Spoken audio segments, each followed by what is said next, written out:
चलिए weekly market analysis कर लेते हैं। निफ्टी बैंक निफ्टी का डिस्कशन करेंगे, कौन से लेवल्स इंपॉर्टेंट होने वाले हैं नेक्स्ट कमिंग वीक के लिए, क्या ट्रेंड मार्केट में भी हो सकता है, मेजर स्टॉक्स और इंट्राडे स्टॉक्स को भी हम साथ में डिस्कस करते हैं। पहले मेरे पास है वीकली कैंडल निफ्टी 50 का।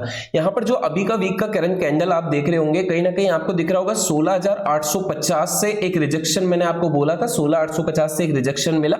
मार्केट सेम वीक 17,150 तक हाई भी लगाया, बट ये वीक का कैंडल देख के कहीं पर भी नहीं लग रहा कि मार्केट यहां से वन साइडेड बुलिश हो जाएगा। ये एक सही पोजीशन नहीं है लॉन्ग टर्म बायर्स के लिए। अभी एक वीकली कैंडल अगर नेगेटिव बनी है तो कहीं ना कहीं दूसरा रिजेक्शन भी 850 तक मिलेगा, उसके बाद में एक दो वीक होल्ड करके मार्केट अगर बुलिश होना होगा तो होगा। बट फिलहाल ये वाला वीकली कैंडल देख के अभी हमें यही लग रहा है कि या तो मार्केट साइडवेज है, नीचे सपोर्ट भी ले सकता है पर इतना स्ट्रांगली बुलिश भी नहीं है। दूसरी बात, यहां पर फ्राइडे को या थर्सडे को जो न्यूज है यूएस बैंक के ऊपर काफी नेगेटिव न्यूज थी, जिसके कारण डाउ जोन्स फ्राइडे को और सारा ग्लोबल मार्केट 1.5-2% के आसपास की गिरावट दिखाया। डाउ जोन्स की बात करें तो 1.25% के आसपास 350-400 पॉइंट के आसपास नेगेटिव है, तो इसके कारण एक सेलिंग वापस से आपको प्रेशर मार्केट में दिखेगा। मंडे को शायद हमें गैप डाउन भी देखने को मिल सकता है। ओवरऑल निफ्टी का व्यू हमने यही देखा कि बुलिश अभी भी हम नहीं है।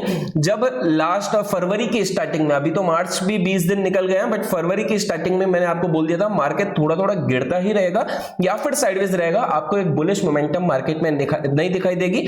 इसी के साथ में अगर आप यहां पर देखेंगे तो ये लॉन्ग टर्म एक ट्रेंड लाइन मेरे पास आ रही है, जो पहले रेजिस्टेंस थी, मार्केट ब्रेक करके ऊपर निकला था, बाद में इसी को सपोर्ट लिया, अभी वापस उसी ट्रेंड लाइन के नीचे आके क्लोजिंग भी दिया है, तो कहीं ना कहीं ये भी एक वीक साइन है हमारे लिए निफ्टी के चार्ट पर। डेली कैंडल में चल के देखते हैं कैसे मोमेंटम हुई है। यहां पर आप देखेंगे 16,850 से एक बाउंस बैक बताया। फ्राइडे एनालिसिस के लिए मैंने आपको कहा था 17,150 200 टच हो सकता है। काफी मैसेज आए, कभी कभार लोग मैसेज करके पूछ लेते हैं सर इसका क्या रीजन है। 6 कैंडल रेड बन चुकी है, मार्केट गिरावट दिखा रहा है, नेगेटिव न्यूज है, पर आप फिर भी कह रहे हो कि मार्केट 17,150 200 तक आ सकता है। अगले दिन 17,145 तक आ गया ना, तो एक मोमेंटम एनालिसिस बीच बीच में किया जाता है कि इतना गिरने के बाद में कितनी प्रॉफिट बुकिंग आएगी। अब वो प्रॉफिट बुकिंग फ्राइडे को दिखाई दे दी, बट फिलहाल मेरे लिए फिर भी मार्केट वीक है, जब तक यहां पर मार्केट एक डबल बॉटम वापस से आके वीकली कैंडल में या 16,750 800 को टच करके जब 17,250 के ऊपर निकलेगा, तब मैं सोचूंगा कि मार्केट बुलिश हो रहा है। 17,250 के ऊपर जब तक नहीं निकलता, मैं मार्केट में एक डाउन ट्रेंड लेके चलूंगा। कैसे ट्रेड करना है यहां पर उसको भी देख लेते हैं हम। 15 मिनट टाइम फ्रेम में चलते हैं। यहां पर 2 दिन देखोगे मार्केट ने यहां पर जो लो पॉइंट्स हैं वो धीरे धीरे ऊपर शिफ्ट किए। मार्केट एक बुलिश मोमेंटम हमें 2 दिन तक दिखाया, ज्यादा बुलिश मोमेंटम नहीं थी, 17,150 के आसपास का हाई लगा है। अभी रेजिस्टेंस भी यही बना हुआ है 140 150, एक मेन रेजिस्टेंस निफ्टी में बना हुआ है 17,150 के आसपास का। 123 के आसपास बंद हुआ है और सेटलमेंट क्लोजिंग जो आई 17,100 पे हमको देखने को मिली। जस्ट इन केस मार्केट जो ग्लोबल न्यूज के कारण गिरावट दिखा के फ्राइडे को, अगर एक गैप डाउन नहीं मिल रहा, मार्केट अगर नीचे ओपन ना होके फ्लैट ओपनिंग दे रहा है, मार्केट ये नेगेटिव न्यूज को डाइजेस्ट कर जाता है, 17,150 के ऊपर एक बाय ट्रेड बनाएंगे, 17,150 के ऊपर बाय करेंगे। फ्लैट ओपनिंग अगर कैंडल में 17,150 ब्रेक हो रहा है तो बाय करेंगे।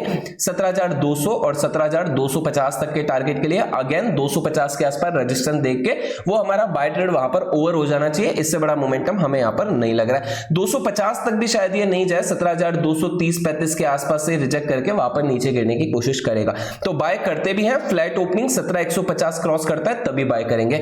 जस्ट इन केस अगर गैप अप ओपनिंग तो बिल्कुल नहीं लग रही है, जस्ट इन केस अगर गैप अप ओपनिंग आ भी जाती है तो 200 से 250 के लेवल रेजिस्टेंस बनेंगे, जहां गैप अप ओपनिंग में नेगेटिव कैंडल देख के बेचना। पहली बात, एक गैप अप में हम हमेशा नेगेटिव कैंडल देख के बेचते हैं और ऊपर 17,250 225 के आसपास रेजिस्टेंस भी पड़ा है, प्लस ग्लोबल मार्केट नेगेटिव है, नेगेटिव न्यूज है। इस वजह से अगर एक सेटलमेंट के कारण गैप अप ओपनिंग आ गई तो गैप अप ओपन करते ही डायरेक्ट गिर जाएगा। मॉर्निंग में आप पहले 5 मिनट या 3 मिनट की कैंडल देख के सेल कर सकते हो। अगर मार्केट एक गैप डाउन दे रहा है तो थोड़ा सा इंटरेस्टिंग हो जाएगा। कैसे? मार्केट बंद हुआ है 17,100 के आसपास, एडजस्टमेंट क्लोजिंग 17,100 पे हमें दिखाई दी है, और यहां पर नीचे हमारे पास जो सपोर्ट बनेगा 17,000 राउंड नंबर हमारे पास यहां पर एक सपोर्ट का काम करेगा। ये देखना काफी इंटरेस्टिंग हो जाएगा कि मार्केट नेगेटिव न्यूज के बाद में खुलता कहां पर है। अगर 17,000 से ऊपर ही खुल रहा है ना तो थोड़ा साइडवेज मोमेंटम रहेगी। अगर 17,000 के नीचे खुल रहा है तो ऑलरेडी गैप डाउन 100 पॉइंट से बड़ा हो गया तो वैसे ही ट्रेड छूट जाएगा। बट अगर ये 30-40 पॉइंट नीचे गैप डाउन खुल के 17,000 17,000 के ऊपर गैप डाउन खुल के 17,000 को कैंडल में नीचे ब्रेक करता है, या फिर अगर फ्लैट ओपनिंग देके 17,050 के ही नीचे निकलता है मॉर्निंग में, यहीं पर सेल ट्रेड मिल जाएंगे। मान के चलो 17,100 पे बंद हुआ है, मैं कह रहा हूं 150 के ऊपर बाय करेंगे, बट यहीं खुल के ऊपर जाता ही नहीं है, नीचे आ जाता है 17,050 के ऊपर। 17,050 के नीचे आपको एक सेल मिल जाएगा। इससे बड़ा गैप डाउन है तो 17,000 के नीचे भी आपको एक सेल ट्रेड मिल जाएगा। अगर 17,000 के भी गैप डाउन बहुत बड़ा नीचे आ रहा है तो फिर वेट करेंगे, देखेंगे क्या कर रहा है। 17,000 ऑल ओवर राउंड नंबर जो हमारे पास है, इसके ऊपर के गैप डाउन में तो सेलिंग है, अगर इसके नीचे का गैप डाउन आ रहा है तो वेट करेंगे। 17,000 कैसे ट्रीट कर रहा है मार्केट, रेजिस्टेंस बन रहा है तो 17,000 के आसपास सेल, 17,000 के ऊपर फास्ट निकल के सपोर्ट ले रहा है तो अगेन 17,000 के आसपास ये साइडवेज ही हो जाएगा। ये हमारा कल के मंडे के लिए प्लान होना चाहिए। अगर हम बात करें यहां पर बैंक निफ्टी की, 39,600 के आसपास की हमें क्लोजिंग मिली है। नो डाउट ऊपर का रेजिस्टेंस अभी बना हुआ है 39,900 का पहला रेजिस्टेंस मार्क कर देता हूं मैं आपके लिए, जहां पर क्लोजिंग मिली है इसके ऊपर 39,900 पहला रेजिस्टेंस, 40,000 राउंड नंबर इंपॉर्टेंट है, ये भी एक रेजिस्टेंस बनेगा। अगर हमें just in case flat opening मिलती है या 39,500 तक की गैप डाउन या फ्लैट ओपनिंग मिलती है, 39,500 के नीचे नहीं खुल रहा, इसी के ऊपर खुल रहा है तो 39,670 या 700 के ऊपर हम बाय कर लेंगे। अगर फ्लैट ओपनिंग है या फिर मार्केट थोड़ा सा यहीं पर खुल रहा है 39,500 के ऊपर खुल रहा है, तो यहां पर हम एक बाय ट्रेड प्लान कर सकते हैं। 39,700 के ऊपर बाय करेंगे। पहला टारगेट 39,900 का रहेगा और दूसरा टारगेट 40,000 का, 300 पॉइंट के लिए बाय रहेगा 39,700 के ऊपर, इससे ज्यादा बाय ट्रेड नहीं रहेगा। 40,000 के ऊपर सस्टेन कर गया तो थोड़ा 40,400 तक के और बुलिश मोमेंटम दिखा सकता है, बट लग नहीं रहा क्योंकि नेगेटिव न्यूज मार्केट में चल रही है। अगर मार्केट यहां पर 39,500 के चाहे नीचे ओपन होए, चाहे ऊपर ही ओपन होके 39,500 के नीचे एक 15 मिनट की क्लोजिंग भी दे दिया 39,500 के नीचे, तो फिर गिरावट अगेन आ जाएगी 39,250 एंड 39,000 तक की वापस से गिरावट देखेंगे। मतलब 39,500 के नीचे हमारे पास वीक है, 39,000 तक या 38,900 तक की भी गिरावट ये दिखा सकता है। सेलिंग वापस से कंटिन्यू हो सकती है। एक बहुत बड़ा गैप डाउन इंटरेस्टिंग है जो आ सकता है और उसके बेस पे आपको ट्रेड भी थोड़े मुश्किल मिलेंगे। अगर 39,700 पे बंद हुआ है, मान के चलो 400 पॉइंट का गैप डाउन दे रहा है 39,300 पे या 250 पे या 200 पे, इतने बड़े गैप डाउन के साथ ओपन कर रहा है तो पहले मॉर्निंग में वेट करेंगे। अगर 39,200 तक ही आ गया तो आपका एक सपोर्ट 39,250 वैसे ही गैप डाउन में ब्रेक हो गया। दूसरी बात 200 पॉइंट नीचे फिर से 39,000 सपोर्ट है, तो 39,200, 250, 300 के आसपास ओपन ओपन पे कोई ट्रेड ही नहीं है हमारे पास, हमें फिलहाल वेट करना है। ठीक है, अगर एक बहुत बड़ा गैप डाउन देके 39,000 के नीचे 30 मिनट होल्ड कर लिया, 2-15 मिनट की कैंडल होल्ड कर ली 39,000 के नीचे तो और वीक हो जाएगा। एक बहुत बड़े गैप डाउन के बाद में 39,000 इंपॉर्टेंट, जैसे निफ्टी में 17,000 राउंड नंबर काम करेगा वैसे बैंक निफ्टी में 39,000 एक सपोर्ट का काम करेगा। तो कितना बड़ा गैप डाउन आता है उसके अकॉर्डिंगली ट्रेड प्लान करेंगे। 39,000 एक बड़ा गैप डाउन देके यहां पर हैमर दे देता है तो बुलिश हो जाएंगे। 39,000 के नीचे 30 मिनट भी होल्ड कर जाता है तो फिर हम यहां पर 38,750, 250 पॉइंट के लिए और बड़ी सेलिंग प्लान करेंगे। ठीक है, अब यहां पर हम देख लेते हैं निफ्टी फिन को। बैंक्स के साथ नो डाउट फाइनेंस वीक ही रहता है तो सेम एनालिसिस होता है, बस सपोर्ट रेजिस्टेंस इसके अंदर हम डिस्कस कर लेते हैं। ऊपर का रेजिस्टेंस बनेगा 17,850 के आसपास, अभी भी सपोर्ट के आसपास है निफ्टी फिन। 17,750 भी सपोर्ट है। फ्लैट ओपनिंग मिल रही है, गैप डाउन कुछ नहीं आ रहा है न्यूज के बेस पे। 17,750 के ऊपर बाइंग कंटिन्यू, 850 तक के टारगेट 100 पॉइंट के लिए 850 पे रुक जाएंगे, इससे बड़े टारगेट बाइंग के नहीं है। अगर एक छोटा गैप डाउन ओपनिंग आ रही है तो 17,600 के नीचे सेल बन जाएगा। अगर एक बहुत बड़ी गैप डाउन ओपनिंग आ रही है तो 17,500 फिर सपोर्ट का काम करेगा। 500 के आसपास देखेंगे कैसे ट्रेड कर रहा है। 500 टूटता है तो वीक है, 500 के आसपास सपोर्ट लेके हैमर देके ऊपर जाता है तो यहां पर बुलिश है। छोटा गैप डाउन 17,630 के नीचे ही सेल कर देना, एक सेल ट्रेड मिल जाएगा। एक बहुत बड़ा गैप डाउन 17,500 देखेंगे कैसे ट्रीट कर रहा है। अगर 750 बाइंग साइड में ऊपर तोड़ता है तो 850 तक के बाइंग साइड के टारगेट 100 पॉइंट के लिए 750 के ऊपर हम बाइंग करेंगे। ठीक है, ऑप्शन चेन अभी इंपॉर्टेंट नहीं है क्योंकि जैसे आपको पता है मैं Wednesday Thursday option chain analysis करता हूं, उससे पहले मुझे इंपॉर्टेंट नहीं लगता। मेजर स्टॉक्स देख लेते हैं। एचडीएफसी बैंक के साथ एक रिजेक्शन लिया। एचडीएफसी बैंक ने यहाँ पर जो है 1.5% के मोमेंटम दिखाई है। अगर हम यहाँ पर लेवल्स देखें तो ये जो इंपॉर्टेंट लेवल था 1555-60 के आसपास का, ये नीचे ब्रेक किया था बट मार्केट इससे ऊपर आ गया। बट अभी भी मेरे लिए एचडीएफसी बैंक इतना कोई बुलिश नहीं है क्योंकि बैंक्स में मेन जो है यूएस मार्केट में एक नेगेटिव न्यूज है, तो इस कारण से वापस से एक गैप डाउन देखने को मिल सकता है। और यहाँ पर आप देखेंगे एक लेवल मैं आपको दिखाऊं तो एचडीएफसी बैंक ने एक्चुअली ये लेवल तोड़ा था 1580 का, मार्केट इसको तोड़ के ऊपर आया, रिटेस्ट करके वापस वापस 1580 से एक नीचे गिरावट दिखा सकता है। तो हमें सेल कहां करना है, 1560 के नीचे वापस से सेलिंग प्लान कर सकते हैं, अदरवाइज फिलहाल वेट एंड वॉच रखेंगे। 1600 के ऊपर थोड़ी बाइंग पोजीशंस को हम यहां पर बनाएंगे। नेक्स्ट स्टॉक है हमारे पास आईसीआईसी बैंक। आईसीआईसी बैंक में भी सेम बाउंस बैक आपको मिला होगा यहां पर, बट इसके लेवल्स अभी सपोर्ट के आसपास ही है और नीचे भी ब्रेक हो सकते हैं। और यहां पर आप देखेंगे जो ब्रेकडाउन हमें नीचे मिला था इस लेवल का, मार्केट उसी के आसपास है। नो डाउट यहां पर एक हैमर दिया है, बट ये हैमर अभी इतना इंपॉर्टेंट नहीं है क्योंकि बैंक्स में नेगेटिव न्यूज चल रही है। तो यहां पर अगर गैप डाउन मिलता है तो ये इस लेवल के वापस नीचे आ जाएगा, मतलब फिर से सपोर्ट के नीचे आ जाएगा। तो इसको हमें क्या प्लान होना चाहिए, फिलहाल 820 तक तो हमारा कोई ट्रेड प्लान नहीं होना चाहिए। 850 ऊपर का रेजिस्टेंस बनेगा। जस्ट इन केस 850 पे आईसीआईसी बैंक आ जाता है तो यहां पर इंट्राडे में 15 मिनट शूटिंग स्टार वगैरह देख के सेल कर सकते हो।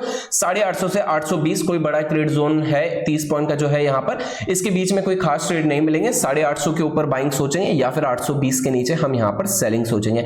नेक्स्ट स्टॉक है हमारे पास एक्सिस बैंक।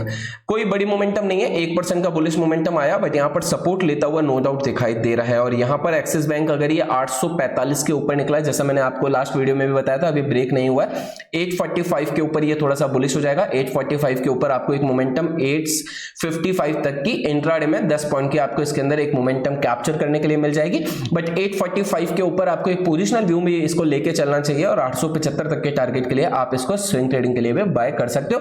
अगर 1:2 1:3 रिस्क रिवॉर्ड मिल रहा है, स्टॉप लॉस चार्ट के हिसाब से लगाओ। 845 के ऊपर बाय कर रहे हो तो 820-25 का स्टॉप लॉस रहेगा, 875 और 900 तक के टारगेट रहेंगे, उसी अकॉर्डिंग ट्रेड करो। नेक्स्ट स्टॉक है हमारे पास कोटक बैंक। कोटक बैंक 1693 1700 के आसपास बंद हुआ है, यहां पर सपोर्ट के आसपास ही बंद हुआ है, अभी भी सपोर्ट के ऊपर नहीं निकला है। मतलब ये हमारे पास पहले सपोर्ट थे, अभी ये नीचे आया, यहां पर रेजिस्टेंस बना, एक डब्ल्यू पैटर्न बनाया, फिर से उसके ऊपर आ गया। बट कहीं ना कहीं 1725 फिर से हमारे पास एक रेजिस्टेंस बनने वाला है, यहां पर बाय नहीं करेंगे पोजिशनली। 1725 के आसपास आता है, देखते हैं क्या करता है। 1725 के आसपास इंट्राडे में थोड़ी सी सेलिंग प्लान करेंगे, नेगेटिव कैंडल देख के नीचे आता है तो 1675 एक सपोर्ट बनेगा। 1675 1675 के नीचे यहां पर कोटक बैंक निकला तो और वीक हो जाएगा। 1675 1670 75 के नीचे 1650 तक की सेलिंग फिर से कंटिन्यू हो सकती है। नेक्स्ट स्टॉक है हमारे पास रिलायंस। रिलायंस देखो 2200 के आसपास अभी भी होल्ड कर रहा है, जो टारगेट मैंने आपको 2315 के नीचे या 2325 के आसपास यहीं पर बता दिया था सेल करेगा। कंटिन्यू 4-5 दिन सेलिंग आई है और इंट्राडे में भी आपको अगर ऊपर आ रहा है, बेच रहे हो, एक सेल ट्रेड मिल रहा है, फिर भी 2200 हमारे लिए रिलायंस में एक सपोर्ट बना हुआ है। 2200 अगर टूटता है तो और बड़ी सेलिंग है, अगर 2200 के आसपास आके इंट्राडे में सपोर्ट लेके हैमर वगैरह देता है तो वहीं से इंट्राडे में एक बुलिश ट्रेड बनेगा। बाइंग पोजिशनली फिलहाल नहीं करेंगे जब तक ये 2300 के ऊपर आके सस्टेन नहीं करता। जो इंपॉर्टेंट लेवल इसने यहां पर ब्रेक करे 2300 के ऊपर आने दो, एक बेस बनाने दो, उसके बाद में बाइंग प्लान करेंगे। अदरवाइज अभी हम इसके अंदर कोई पोजिशनल ट्रेड प्लान नहीं कर रहे हैं। टीसीएस नेक्स्ट स्टॉक है, फिलहाल गिरावट ही है, नो डाउट। जो रिकवरी आई थी लास्ट डे कैंडल में वो रिजेक्शन भी ले लिया, मतलब ये कैंडल मेरे लिए तो बुलिश नहीं है, नेगेटिव ही है। 3150 के नीचे और बड़ी सेलिंग है, 3150 से लेकर 3200 या 3220 तक इसके बीच में साइडवेज रहेगा, नो मोमेंटम रहेगी। नेक्स्ट स्टॉक है हमारे पास इन्फोसिस, 1.25% के आसपास बुलिश हुआ है, बट फिर भी नेगेटिव कैंडल, डेली कैंडल में रेड कैंडल ही देखे गया। अगर यहां पर ये इस लो को ब्रेक करता है वापस से तो और गिरावट दिखा देगा। 1410 के नीचे आपको एक इंट्राडे ट्रेड भी मिल जाएगा, 1410 के नीचे 1400 या फिर 1390 भी टारगेट आपको सेलिंग में दिखाई दे सकते हैं। बट 1410 के नीचे पहले 10 पॉइंट कैप्चर करेंगे और 1400 के आसपास देखेंगे क्या कर रहा है। अगर ये ब्रेक हो रहा है तो 10-15 पॉइंट की और सेलिंग आ सकती है। बुलिश फिलहाल इसमें भी नहीं होंगे, 1450 के ऊपर एक बाइंग ट्रेड प्लान करेंगे। नेक्स्ट स्टॉक है हमारे पास एचडीएफसी बैंक, सॉरी एचडीएफसी के अंदर ऊपर के रेजिस्टेंस अभी बने हैं 2600 के आसपास। कोई ट्रेड प्लान नहीं करना चाहिए आपको। ये सपोर्ट ब्रेक हुआ, मार्केट इसके नीचे निकला, यहां पर मार्केट वापस इसके ऊपर आया, बट इससे ऊपर भी 2600 के आसपास इंपॉर्टेंट रेजिस्टेंस पड़ा है। 2600 के आसपास वापस आता है, नेगेटिव कैंडल देख के इंट्राडे में सेल करेंगे। अगर नीचे गिरता है तो ये आपको 2545 के नीचे और इंट्राडे ट्रेड दे देगा। 2545 के नीचे एचडीएफसी गिरता हुआ दिखाई देगा, 2500 2500 तक की गिरावट तक, ठीक है। 2% के आसपास 2545 के नीचे गिर सकता है। चलिए इंट्राडे स्टॉक्स देख लेते हैं। पहला स्टॉक है हमारे पास अंबुजा सीमेंट। अंबुजा सीमेंट अगर आप यहां पर देखेंगे, मैंने आपको कल भी बताया था अंबुजा सीमेंट के अंदर पर एक गैप अप ओपनिंग आ गई तो ट्रेड नहीं मिला।